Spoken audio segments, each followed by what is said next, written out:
Le showroom Tunisia Benin House vous offre des matériaux de construction de marque européenne fabriqués par 15 sociétés tunisiennes. Tunisia Benin House est situé à Cotonou, Kaboma, immeuble Amani. Pour tout renseignement, contactez le +229 01 21 31 61 58. Avec votre showroom Tunisia Benin House, proposez et construisez la maison de vos rêves à un prix imbattable.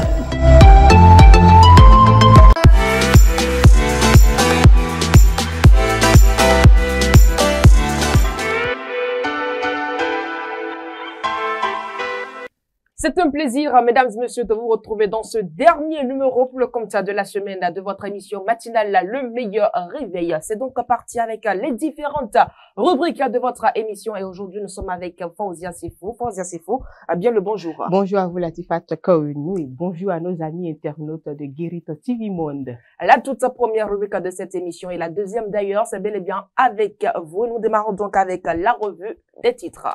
C'est exact. Et ce matin, nous commençons avec le quotidien Maison, La Guérite qui titre en manchette.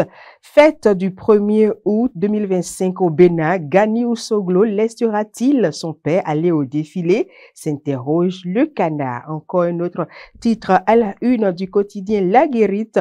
Emploi des jeunes au Bénin, c'est Dami Médégan Fagla s'imprègne du modèle de réussite de VIPP Intestis. Encore un autre titre, mais cette fois-ci en fausse manchette du haut. Bientôt la fin des 10 ans, Talon mérite-t-il finalement le surnom Agmonon?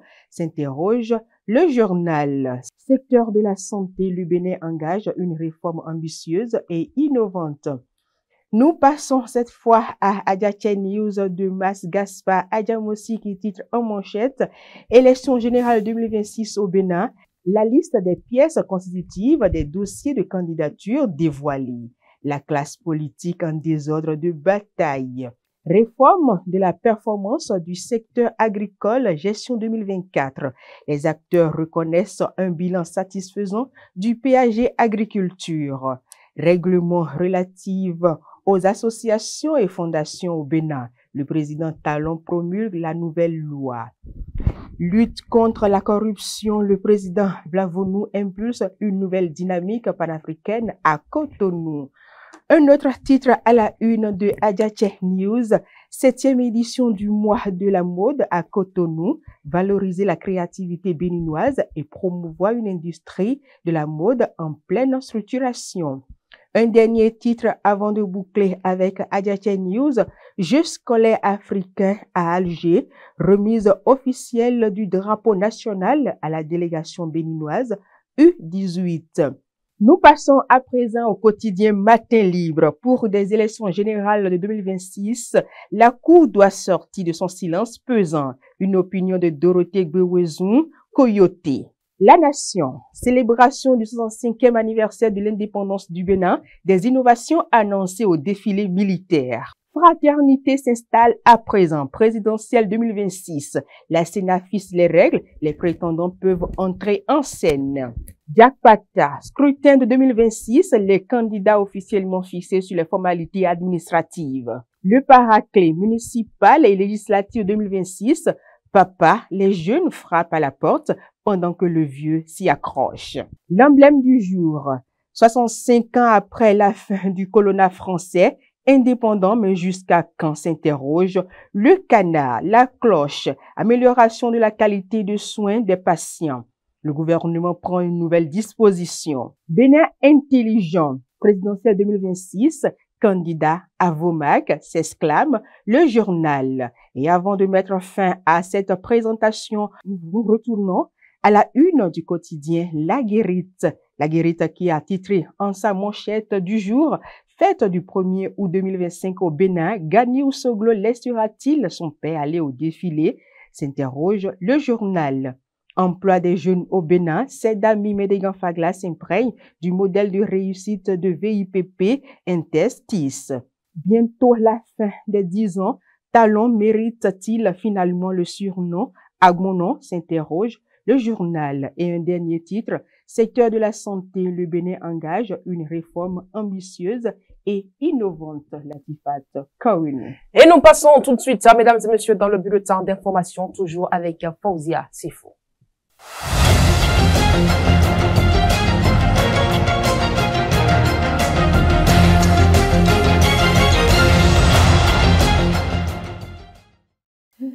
Chers amis internautes de Guérita TV Monde, nous ouvrons ce bulletin d'information par une note.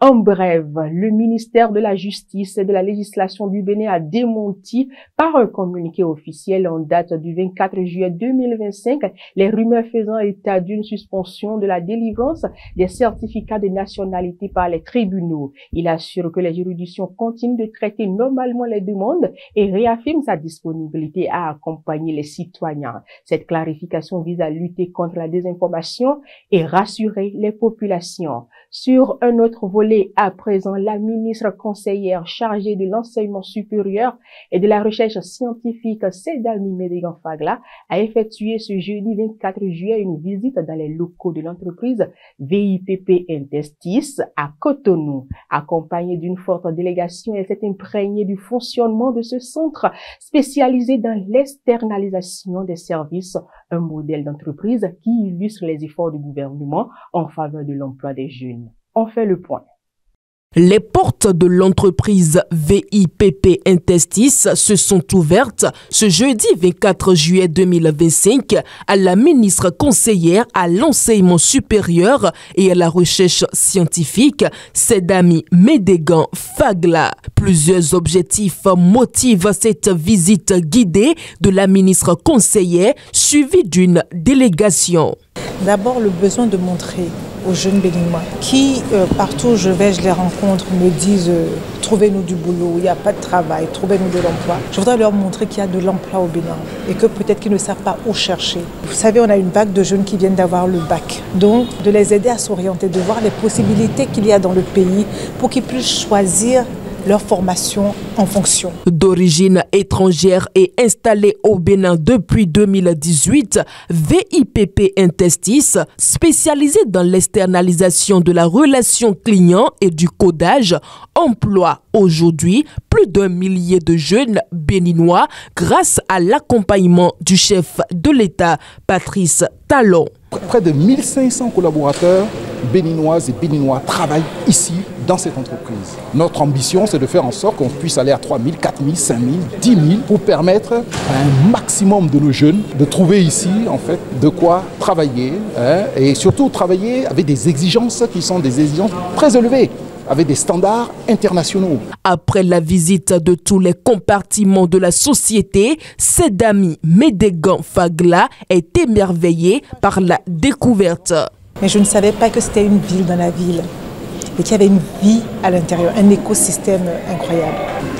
Il y a le call center, il y a une école de formation, il y a des salles de sport, il y a une crèche pour les mamans, il y a même un game center. On se croirait à Google, chez Google en fait. Grâce à des formations, tout employé de VIPP Intestis peut changer de stature, gravir des échelons dans la même société et être aussitôt employable sur le marché de l'emploi à la fin de sa formation. Au début, ce sont des Camerounais qui sont venus installer et ils ont démarré avec moins d'une cinquantaine de Béninois. Aujourd'hui, cette entreprise emploie 1500 de nos jeunes. Et l'évolution, vous n'êtes pas obligé de rester chargé de sécurité jusqu'à la fin de votre carrière ici. Vous pouvez changer et évoluer ailleurs. C'est extraordinaire. Les jeunes bacheliers et ceux en quête d'emploi sont invités à saisir les métiers d'avenir et les opportunités d'emploi existant au Bénin. Vous pouvez partir de zéro et devenir héros. Venez découvrir VIPP Intestis, vous deviendrez grand demain. Et les jeunes qui crient, qu'il y a de chômage devait venir voir ce qui se passe ici. Il faut avoir d'abord le courage de commencer, parce qu'il faut bien commencer quelque part.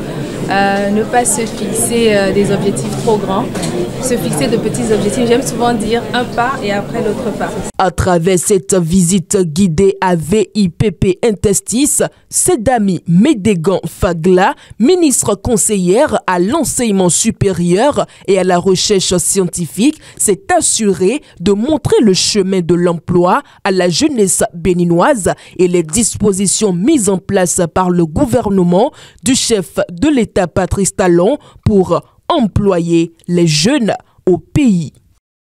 Nous poursuivons cette présentation. Une fraîcheur inhabituelle s'installe sur le sud du Bénin depuis les premiers jours de juillet 2025. Dans une note officielle datée du 14 juillet, la Direction générale de météo Bénin confirme que les températures maximales enregistrées dans plusieurs localités de la bande côtière oscillent actuellement entre 26 degrés Celsius et 28 degrés Celsius, soit une baisse de 1 à 2 degrés Celsius par rapport au normal de saison.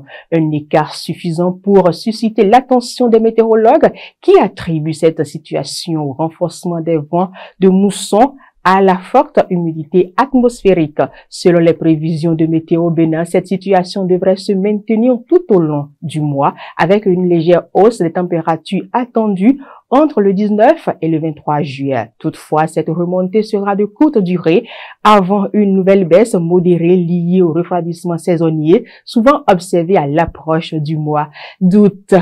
Hors de nos frontières, à présent au Togo, une marche pacifique prévue ce vendredi 25 juillet a été interdite par les autorités administratives. Voici les précisions suivies d'autres informations hors de nos frontières. Le ministre Awatero Dabalo explique ce refus par la sensibilité du contexte électoral et par un itinéraire jugé problématique. Organisée par l'ONG Novation, cette manifestation visait à rendre hommage aux victimes des violences survenues lors des 3 jours de protestation contre le gouvernement en juin dernier. Rappelons que les 26, 27 et 28 juin 2025, des affrontements entre forces de l'ordre et manifestants ont fait au moins 7 morts selon la société civile. Parmi les victimes, des ressortissants béninois ont été retrouvés noyés dans des circonstances encore mystérieuses. Cet événement faisait suite à une mobilisation précédente déclenchée le 6 juin en réaction à l'arrestation musclée du rappeur Amoron le 26 mai. Connu pour ses critiques sociales et politiques, il avait été interné en hôpital psychiatrique, ce qui avait profondément choqué l'opinion publique. Il a finalement été libéré le samedi 21 juin. En Côte d'Ivoire, le PDCI-RDA dénonce l'arrestation de 6 de ses militants. Le parti continue de dénoncer une vague d'interpellations visant ces jeunes cadres. Selon le parti dirigé par Tidjane Thiam, 6 responsables de sa jeunesse ont été arrêtés depuis le mois dernier. Le parti a organisé ce 24 juillet une conférence de presse à son siège pour protester contre les conditions de cette arrestation. En Côte d'Ivoire, le secrétaire exécutif du PDCI, chargé de la veille juridique, Maître Blessy Jean, parle de rap en évoquant l'arrestation de plusieurs militants du parti. Il s'appuie sur une vidéo diffusée sur les réseaux sociaux. On y voit selon lui Jean-Paul Djabia, un responsable de la jeunesse du parti, rapproché par 2 hommes en civil avant d'être embarqué de force dans un véhicule noir. Parmi les 6 jeunes interpellés, un seul l'aurait été dans le cadre d'une procédure régulière, affirme l'avocat. Pour les autres, les circonstances sont jugées floues, voire inquiétantes, comme l'explique Maître Blessy Jacques. 3 des jeunes arrêtés sont inculpés pour trouble à l'ordre public et incitation à y participer selon le parti. Interrogé sur cette affaire, le porte-parole principal du parti, Kobena Kwasi, a indiqué que l'HDP ne se préoccupe pas des affaires juridiques. À Madagascar, les autorités sont sous pression après une série d'intoxications alimentaires mortelles. Le président de la République et plusieurs ministres sont longuement revenus ce jeudi 24 juillet à la télévision nationale sur la succession de drames qui a ému le pays depuis mi-juin. Au total, 53 personnes sont mortes dans plusieurs régions après avoir consommé des aliments suspects. Tandis que le président Andry Rajoelina a révélé les 2 poisons qui auraient causé la mort de 32 personnes en banlieue d'Antananarivo lors d'une fête d'anniversaire, le ministre de la Santé, lui, juge a pour la première fois évoqué un cas de botulisme dans une autre affaire. C'est le botulisme, une maladie dont la toxine se développe en cas de mauvaise conservation des aliments qui aurait provoqué la mort de 17 personnes à Ambosilitra, selon le ministre de la Santé. La conclusion a été obtenue à la suite de tests réalisés à l'Institut Pasteur de Paris. Dans cette affaire, l'enquête judiciaire en cours a établi un empoisonnement volontaire sur fond de vengeance familiale. La justice s'appuie notamment sur l'identification par des médecins traditionnels chez la principale suspecte passée aux aveux de 2 plantes hautement toxiques, la baladone et la datura. Ces plantes ont également été détectées sur des échantillons, selon le président Andry Rajolina, par les 4 laboratoires sollicités à Madagascar, à Maurice et en France. Ainsi prend fin ce bulletin d'information. Latifat Kourounou, bon week-end à vous. Merci, très bon week-end à vous aussi, Faouzia Sefou. Mesdames et messieurs, nous poursuivons cette émission avec la météo du jour.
Mesdames et messieurs, l'exposition ici et ailleurs mode à dessin, comment démarrer le 25 juillet dernier prend fin demain, samedi 26 juillet 2025, toujours à la salle d'exposition de l'Institut français du Bénin à Cotonou. Rendez-vous-y massivement à partir de 18h pour visiter les différents arts exposés. L'exposition ici et ailleurs fusionne, mesdames et messieurs, mode et art brut où des créateurs béninois créent en direct leurs pièces dans un véritable atelier. Chaque semaine, de nouveaux créateurs réalisent des vêtements devant le public qui pourra commander sur place.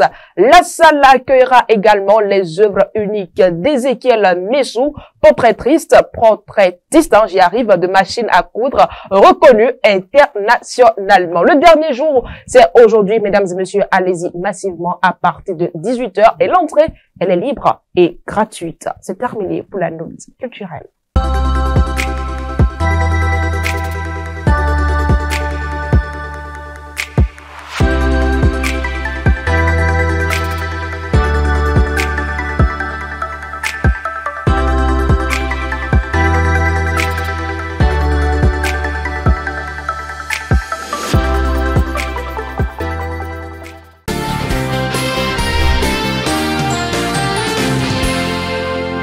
Vous allez permettre qu'on sorte du cadre conventionnel des réponses journalistes interviewés. Pour être direct avec il y a des raisons qui relèvent de l'évidence et que le chef de l'État arrive à faire cette déclaration aujourd'hui. Vous allez comprendre que plus on se rapproche de 2026 et que Patrice Talon se rend compte que son plan A, qui était adossé au discours de ce que c'est le président Chéni, c'est l'homme-providence, c'est son régime un record inégalé d'infrastructures réalisées au Bénin a été fait. Donc, on se rend compte que, en se rendant compte que ce plan A ne pourra plus être réalisé, parce que de lui-même, certainement, a fait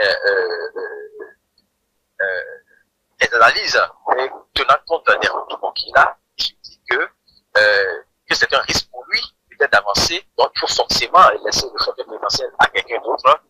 Il y a comme un éclair dans son ciel d'azur qui le ramène maintenant à la réalité et d'homme. Et il se dit, oui, il faut que je commence par m'habituer à me dire que je suis un simple citoyen comme tous les Béninois et que je n'ai rien d'extraordinaire, rien de super puissance, comme ces partisans ont l'habitude d'appeler le super puissant, affectueusement Agbono, et qu'il se dit qu'il est Agbono, il se rend compte qu'il est un simple citoyen comme tout le monde, il est un homme comme tout le monde, et que il n'a pas à se vanter d'autres mesures et qu'il doit maintenant commencer par réaliser que après tout, tout se laisse et tout vous laisse. Bien qu'à un moment donné que vous avez été au sommet de l'échelle sociale. Donc voilà, une des raisons. L'autre raison également, c'est qu'il ne faut pas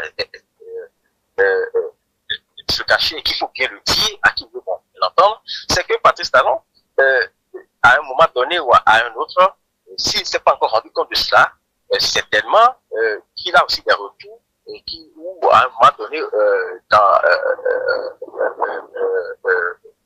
un peu proche de 2026, il se rendra compte que c'est aussi le président qui a pu se faire du mal au Béninois avec des réformes bizarres, tout ça. Donc, il se dit aujourd'hui que, oui, après 2026, que les Béninois n'ont plus envie de le voir peut-être en tant que président, n'ont plus envie de le voir plus tout le temps se rappeler de tout le mal qu'ils ont vécu qui sont des règles. Donc, il y a ces réalités aujourd'hui qui sont en train de rattraper Patrice Talon en tant qu'homme.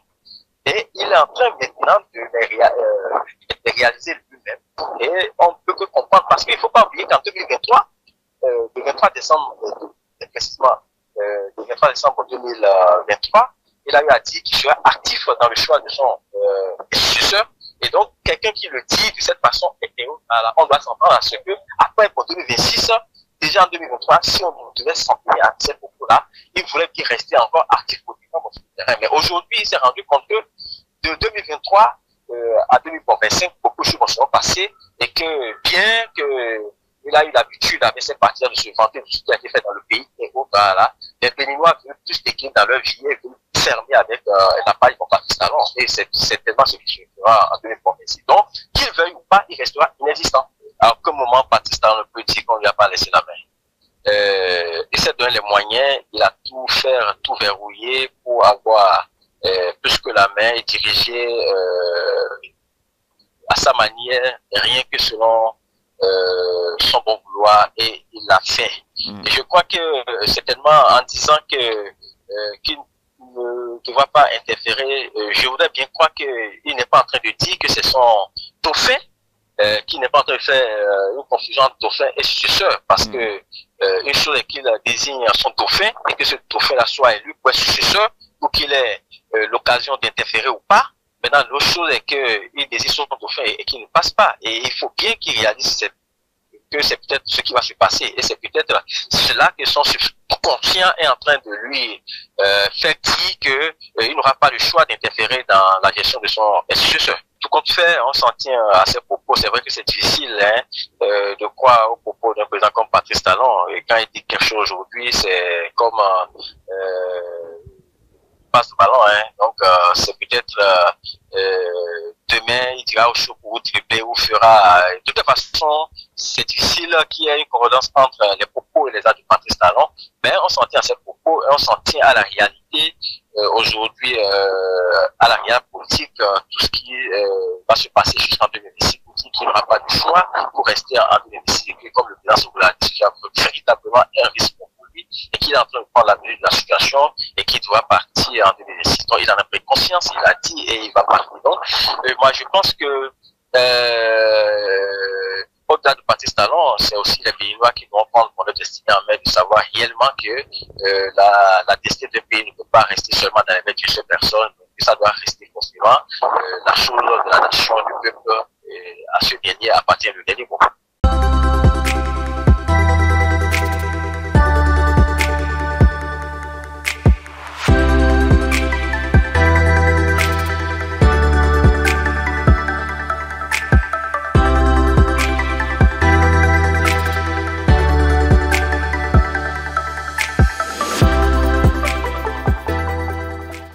Nous allons à présent retrouver Anselme Orisha dans la revue de presse de ce vendredi.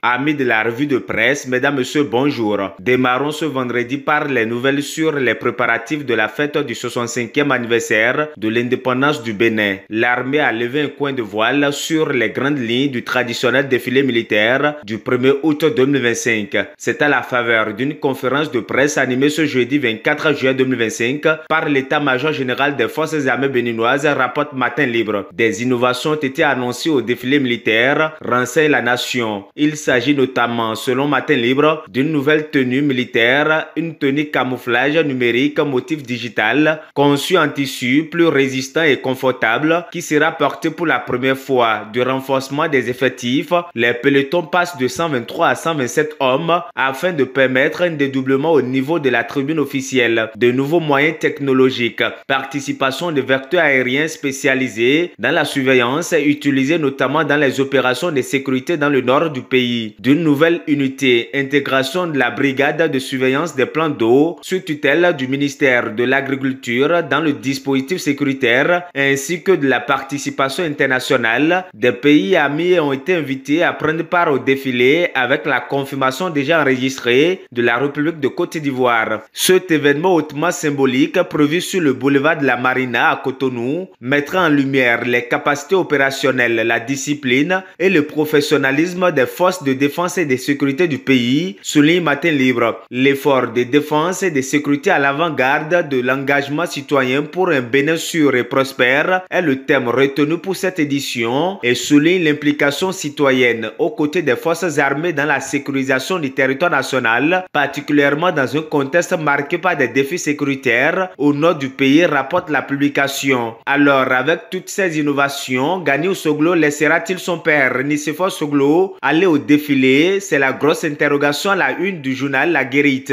Le journal fait recours à la dernière sortie de l'ancien ministre des Sports qui a marqué son désaccord quant à l'association de l'image de son père, l'ancien président de la République, à des fins de propagande autour des réalisations de pouvoir de la rupture. Alors que la présence de Nicéphore Dieudonné Soglo au défilé du 1er août prochain, bien qu'il s'agisse d'une fête nationale, pourrait être perçue comme une caution à l'organisation officielle des manifestations sous l'égide du président Talon, note le journal d'Akonaboué. Dès lors, si l'on tient compte de l'opposition de Gani Soglo à l'exploitation de l'image de son père, accepterait-il que ce dernier participe à la cérémonie? Quelle serait sa réaction si son géniteur, dont il défend publiquement l'image, ces derniers jours décidait malgré tout de se rendre sur le boulevard de la Marina aux côtés de Patrice Talon? Autant de questions que cherche à soulever La Guérite. Par ailleurs, il n'est pas exclu que, comme l'année précédente, des raisons de santé soient invoquées pour justifier l'absence de l'ancien président Nicéphore Soglo, souligne l'apparition. Ce qui est sûr et certain, le 1er août n'est plus loin, conclut le journal d'Akonaboué. Dans le registre politique à présent, la liste des pièces constitutives des dossiers de candidature pour la présidentielle de 2026 est désormais disponible. Selon plusieurs journaux dont Fraternité, Adjatia News,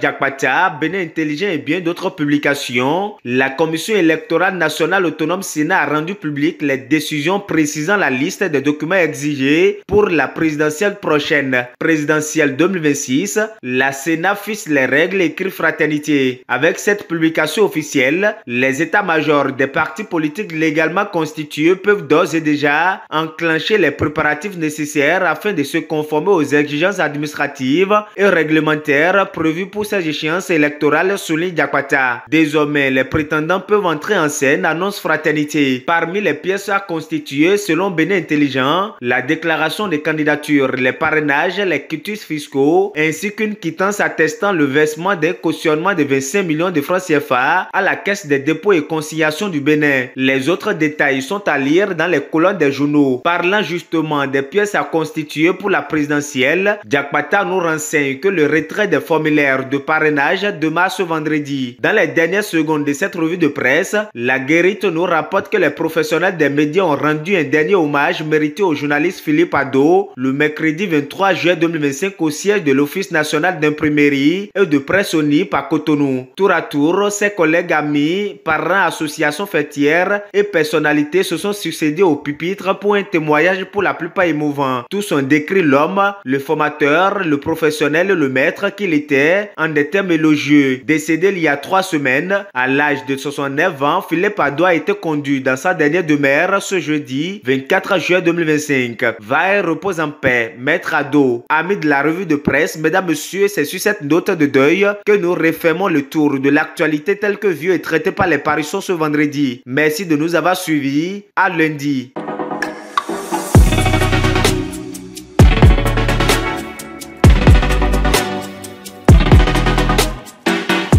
Mesdames et messieurs, n'attendez pas que les portes s'ouvrent. Construisez plutôt votre propre passage et marchez avec confiance vers vos rêves. Et c'est ainsi terminé pour cette semaine. Merci de votre aimable fidélité. Très bon week-end à vous et à lundi.